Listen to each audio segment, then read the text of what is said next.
আসসালামু আলাইকুম। সকলে কেমন আছেন? আশা করি ভালো আছেন, সুস্থ আছেন। আমিও এবং আমাদের পরিবারের সকল সদস্যরা আল্লাহর অশেষ রহমতে ভালো এবং সুস্থ আছি। আজকে আপনাদের মাঝে নতুন আরেকটি ভিডিও নিয়ে আসলাম, যেখানে আমার মেয়ে ও আমার বড় ভাইয়ের ছেলে তারা এমনভাবে দাঁড়িয়ে আছে মনে হচ্ছে যে কাঁঠাল গাছটা মনে হয় পুড়িয়ে যাবে।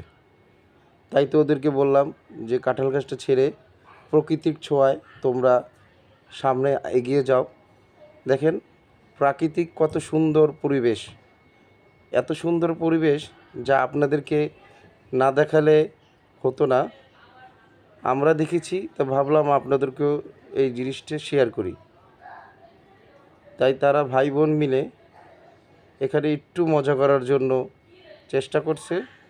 তাই এই ফাঁকে আমিও এই ভিডিওটা আপনাদের জন্য তৈরি করে নিলাম। আমি আমার মেয়েকে আর